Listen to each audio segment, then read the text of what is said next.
fondasinya dengan asyhadu alla ilaha illallah wa asyhadu anna muhammadar rasulullah. Sudah ada tiangnya, sluknya sudah ada, yaitu sholat 5 waktu. Sudah ada zakat untuk dinding-dinding kita supaya terhindar dari angin dan sebagainya. Kemudian puasa, yaitu berarti sudah ada atap dalam bangunan tersebut. Berarti kita sudah punya bangunannya. Mudah-mudahan bangunan kita kekal, bangunan kita kokoh, sehingga kita semua bisa mengkokohkan di dalam hati kita, ditetapkan oleh Allah Subhanahu wa taala iman Islamnya. Amin ya Allah ya rabbal alamin. Para jamaah yang dimuliakan oleh Allah Subhanahu wa taala, lanjut. Faslun arkanul iman. Rukunnya iman ada 6 setelah Islam lalu iman. Antu'mina billah.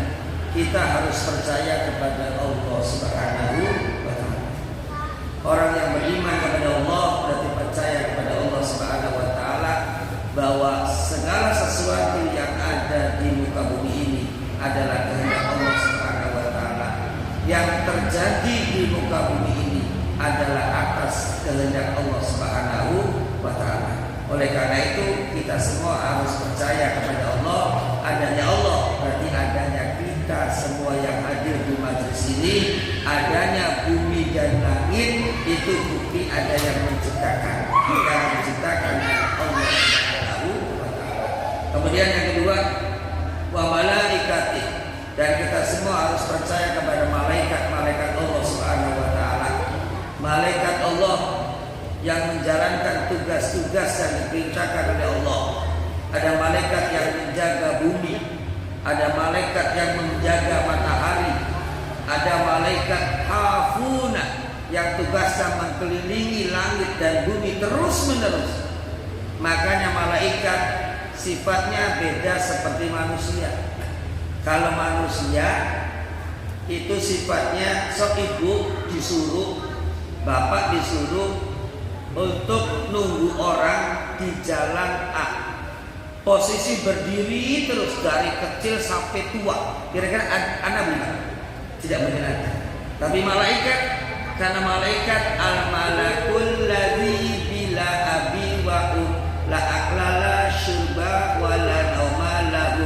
Malaikat tidak punya ayah, tidak punya ibu, tidak makan, tidak minum, tidak tidur. Wala syahwatan, dan tidak punya keinginan, wal hawa, dan tidak punya hawa nafsu. Itu adalah malaikat. Nah, sedangkan yang harus kita pahami betul, selain malaikat itu banyak, yaitu ada malaikat yang 10, yaitu malaikat Jibril yang membagikan wahyu Allah Subhanahu wa taala. Ada malaikat Mikail yang senantiasa menaburkan rizki.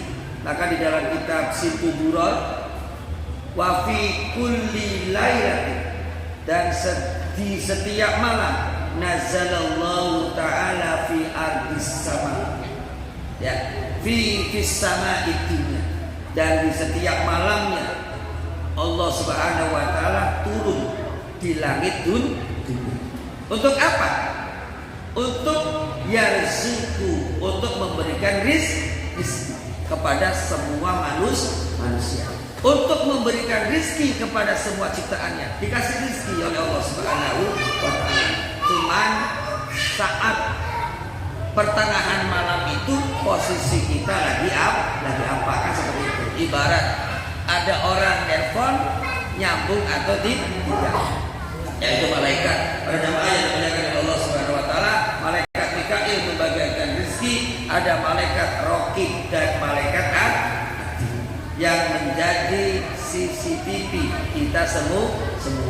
Oleh karena itu hidup kita dijaga, hidup kita diawasi oleh Allah Subhanahu wa taala melalui malaikat Allah yaitu Raqib dan Atid yang akan mencatat kebaikan kita, yang akan mencatat keburukan kita. Semua akan dicatat oleh Allah. Itu namanya entar di yaumil akhir ada yang namanya hisab. Nah, mudah-mudahan kita semua catatan amal baiknya lebih banyak daripada catatan amal buruk. Para jamaah yang dimuliakan oleh Allah Subhanahu wa taala, juga ada malaikat yang eksekutor. Berarti tidak kompromi, tidak izin dulu, yaitu malaikat Israfil. Dan ada malaikat Munkar dan Nakir yang menanyakan di alam kuburnya Allah Subhanahu wa taala. Oleh karena itu kita harus percaya kepada malaikat-malaikat Allah Subhanahu wa taala. Dan yang ketiga, wa kutubi, dan kita semua harus percaya kepada kitab-kitab Allah Subhanahu wa taala.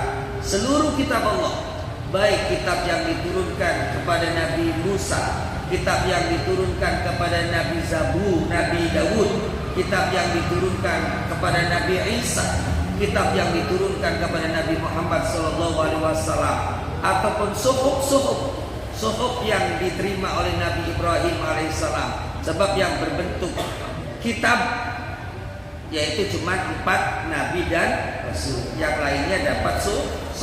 Suhuf itu berarti lembaran-lembaran perintah Allah Subhanahu wa taala dan larangan-larangan Allah Subhanahu wa taala. Semuanya suhuf dan kitab itu terangkum dalam kitab Al-Qur'an. Oleh karena itu kita tidak boleh tidak percaya kepada kitab-kitab Allah Subhanahu wa taala. Dan seterusnya wa rusuli, dan kita semua harus percaya kepada utusan-utusan Allah Subhanahu wa taala. Kepada utusan Allah 25 nabi dan rasul kita pun harus mengimani. Tidak boleh kita tidak percaya kepada ABC, tidak boleh.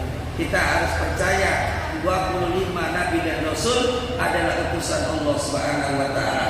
Kemudian wal yaumil akhir, dan kita semua harus percaya kepada hari kiamat. Ya. Bapak Ibu percaya kepada kiamat? Halo? Nah, yang keenam, wa bil qadari khairihi wa syarrihi, percaya kepada qada dan qadar. Kata orang Cirebon, arane takdir. Apa sih? Takdir. Makanya jodoh, pati,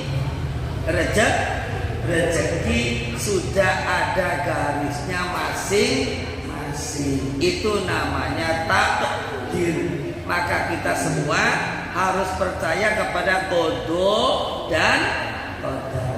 Ketentuan Allah yang baik atau yang jelek.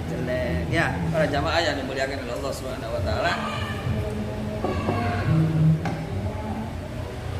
Itu kita semua harus percaya kepada qada dan qadar Allah Subhanahu wa taala yang baik, khairihi yang baik, wa syarrihi dan yang jelek, semuanya datang dari Allah Subhanahu wa taala. Maka kita semua harus bisa melakukan, menerima apa tentang keputusan Allah Subhanahu wa taala, baik yang menimpa kita, sesuatu yang diinginkan oleh kita, atau yang tidak baik menimpa kita, yang tidak sesuai dengan keinginan kita, maka kita terima karena itu adalah qada dan qadar Allah Subhanahu wa taala. Para jamaah yang dimuliakan Allah Subhanahu wa taala, barangkali ada yang ditanyakan, silakan.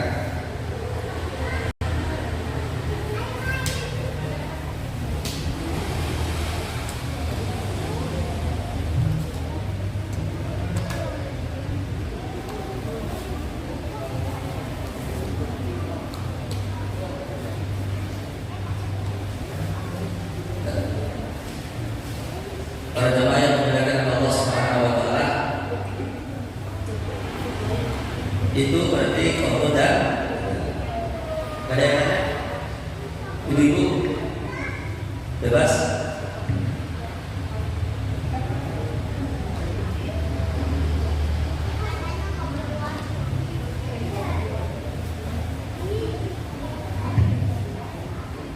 Kepada jemaah ibu yang ingin bertanya tentang seputar yang telah disampaikan atau di lain yang telah disampaikan, dipersilakan untuk dipertanyakan.